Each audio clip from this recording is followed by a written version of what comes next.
Hey guys, my name is Brandon Fairfax, and today I'll be sharing with you my critical assignment, which I've chosen to analyze the film Dead Poets Society, which came out in the 80s. And for those of you who haven't seen the film, not to worry, the scene that I analyzed specifically carries out one or two main characters, one of which being the teacher of the classroom, and the other being the student whose name is Todd.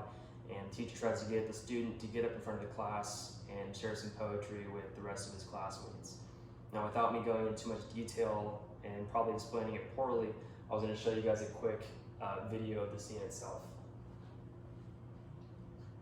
I'd like you to give us a demonstration of a barbaric yawp. Come on, Ken. Yawp? Sit down. Oh, come on, up. Now get in yawping stance. A yawp. No, that is a yawp. A barbaric yawp. Yawp. Come on, louder. Yawp. Oh, that's a mouse. Come on, louder. Yawp. Oh, good God, boy, yell like that. There it is. You see, you're a barbarian and you after all. Now, You don't get away that easy. picture my walls up there. What does he remind you of? Don't think. A madman. What kind of man, man?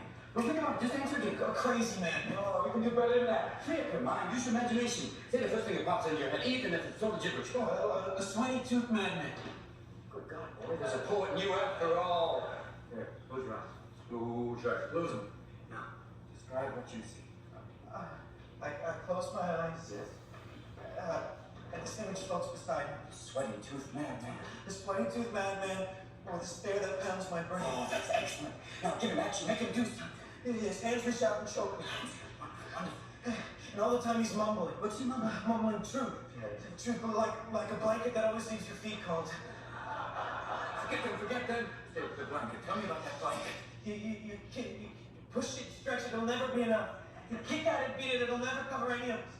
From the moment we enter crying to the moment we leave dying, it'll just cover your face as you wail and cry and scream.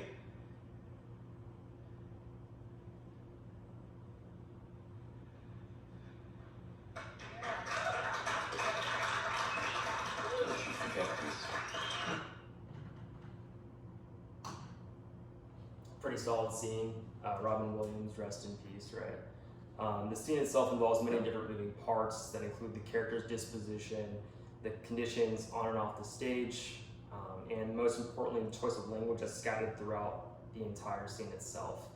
Now, close textual analysis is the method that I have chosen to analyze this scene, and I've chosen this method because the purpose of textual analysis is to understand the cultural and ideological aspects that underline a text and how they're connected with the particular context in which the performance has been produced. But in other words, it's what's the intention of the scene and how does it directly impact its given audience.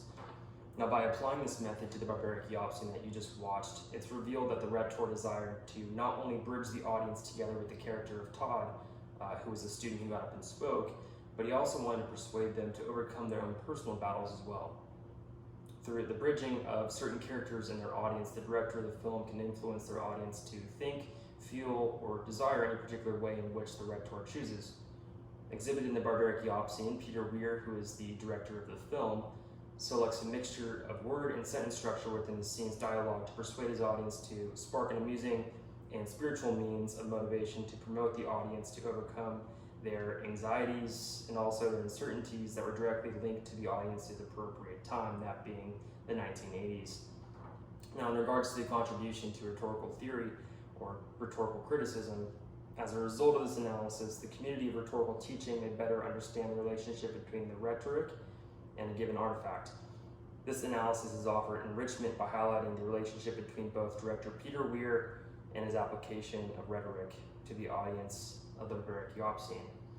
Now, that concludes my presentation, but with that being said, as you guys can probably see in my submission is also linked to my PowerPoint presentation and the script that I practically just read off of. But with that being said, at the end of the PowerPoint presentation is a few questions that I have for you guys to maybe hopefully get you guys to think past just the scene itself and think more critically, but also allow you guys an opportunity to contribute to the discussion board posts. So with that being said, thank you guys for watching my video. Have a good one.